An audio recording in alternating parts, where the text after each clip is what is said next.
Welcome to Hoosier Hometown Heroes, where we like to shed the spotlight on innovative, interesting, inspirational, local Indiana businesses, business people, and personalities. I'm Tony Valle.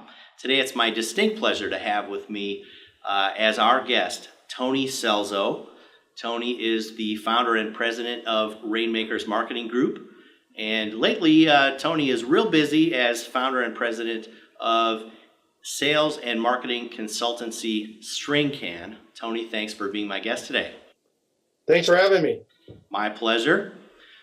Tony, the stuff you guys are doing over at Stringcan is so exciting, so unique. I don't know of another company that has more kind of groundswell and buzz behind you. So I want to make sure to go deep into what's going on at Stringcan, but let's take a step back first and talk about Rainmakers. What gave you the idea to start Rainmakers? Well, really goes back to working with a client, Vistage. I was helping them build out their groups, and what I realized is the camaraderie that these executives had, the connectivity that they had in order to share their lives and really become invested in each other didn't exist for small business. There wasn't a support group like that. So when I stuck out and did my new business, when I was starting a digital agency about 10 years ago, I realized that I wanted a support group like that. I wanted to help. I wanted to be around businesses that were going through what I was going through, and networking seemed like a way to do that. So we launched really networking as a secondary or even a tertiary benefit for Rainmakers, and thought that would be the best benefit. But what happened was people really got so much out of the events and working with other businesses in new business dev that the group piece started later, and the event piece took off. So that's kind of how we got going. I just got called to bring people together to help them try to grow their business, and then it's the rest, as they say, the rest is history. Yes. So on the topic of bringing people together, I would say, just based on your reputation, your connectedness, you're one of the most connected guys I know here locally. I think it's safe to say that you probably are quite deliberate and you highly value relationships. So I wanted to pick your brain a little bit and find out how important is relationship building and rapport in terms of building our businesses and our careers.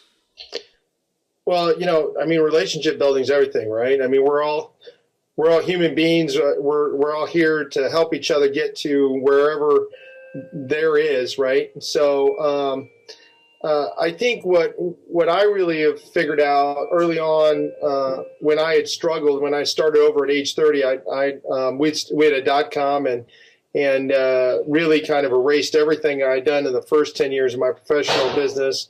I really realized that you're only as good as the relationships you have and how you can recover. And I think that's really what we missed. And what we miss is in business is the connectivity that we have with others. I have so many stories about how a guy that I helped get a job in marketing automation and sales has turned around to refer me 4 or 5 pieces of business, and an investor for a couple of my clients, and is now looking at hiring us to help with a brewery. But because we focused on the business, because we focused on the relationships, we had those opportunities 8 to 10 years later. Yeah, I think maybe one way to put it is people buy from people they like. Right. And they're the best. People are the highest return on investment you can find. I mean, not everybody pans out, but nothing has a greater return than investing in another human. Yes. Now, I wanted to talk a little bit about something very interesting that I see in you. I wanted to let you know, when I'm out in Indianapolis networking, meeting people, Of course, oftentimes I meet other people that you know, and about the time we understand that we both know Tony Scelzo, the very first thing that is said is, "What a great guy." It's not necessarily what a great marketer, what a great business coach. It's what a great guy first, and then the discussion, goes on to, particularly what you do in your profession. I've always thought that's very interesting and telling about you as a person. So I would say you have this likability factor. I'm curious to hear from you. Do you think likability and rapport is something that can be taught, or is it one of those things where you just have it or you don't have it? Well, it definitely can be taught. And we all don't wake up learning how to connect with others. There's many quirks in my personality that would reverse that claim that a lot of those people said against what you just claimed about me. But what I think is important is to be likable, is to truly like others, and to want to get to know them, see what makes them tick, and then engage in their goals and what they want to make happen, and see that as a benefit to you, and for them to feel that. That's when you really can start to become liked without, a lot of effort.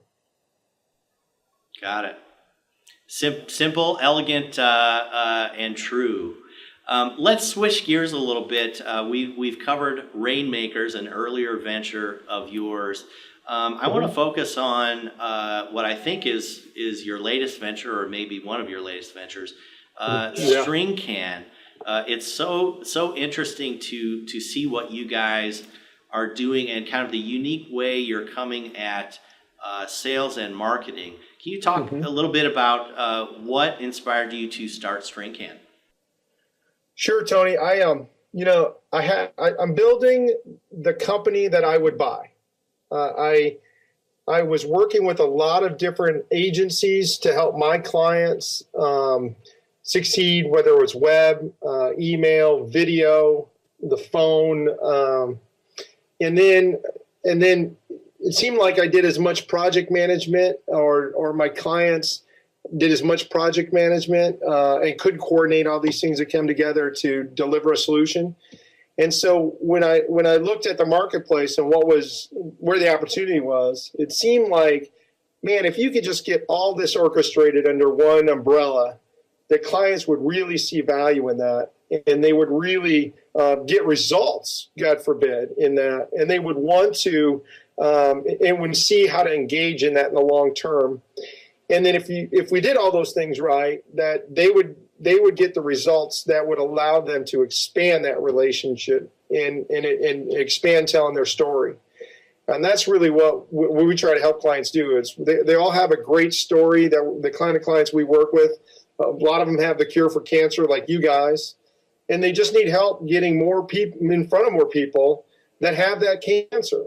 And then and maybe even educated them in what the symptoms look like to that cancer, so they can fix their own problems.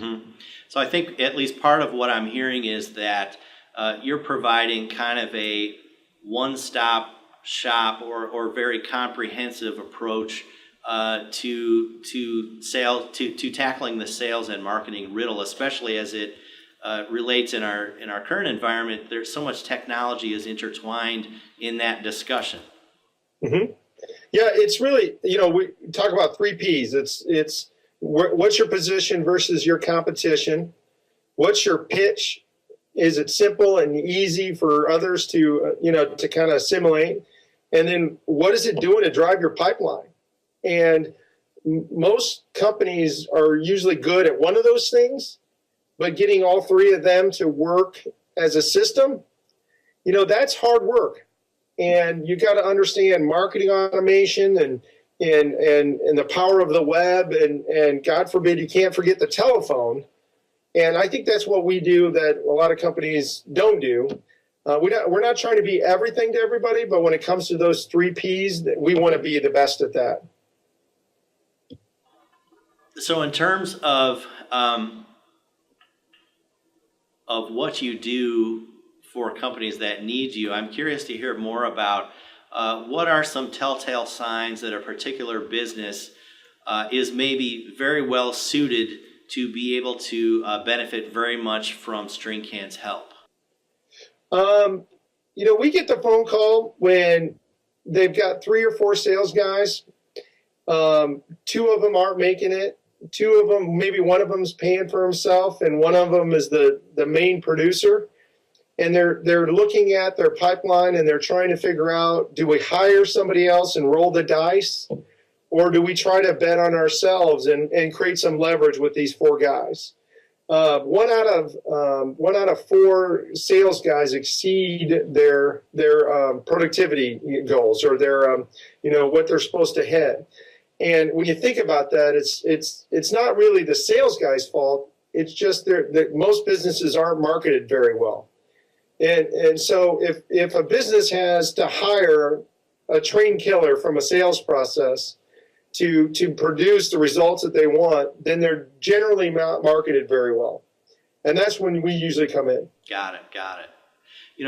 Tony, shifting gears a little bit, it strikes me that you and I are similar, probably in more ways than one, but the topic on my mind right now is you and I are both, you might call us transplants to Indianapolis. You grew up in Michigan, if I'm not mistaken. I grew up in the Chicago area.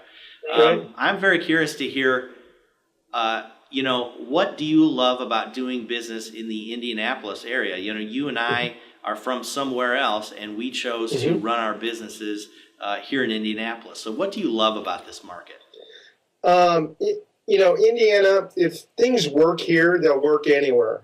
We used to use this as a test market in the restaurant days because it's so value-based that people recognize when you're producing something that is valuable. And because of that, you're able to really produce a great, very tight feedback loop on how well you're doing. From the talent standpoint, you're going to find people that are the best in the world at what they do, but live here only because of the quality of life and the ability to raise a family. So when you couple that with the fact that we turn out more IT engineers than any other state in the nation, and you subsidize that with the cost of living, it's a great play to be an entrepreneurial market. Yes. I concur. Tony, this has been great. I do have one last question for you. Now, okay. You might not know this by looking at me, but I like to eat.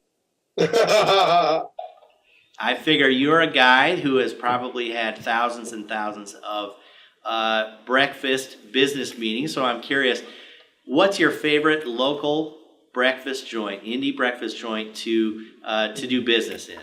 That's a great question.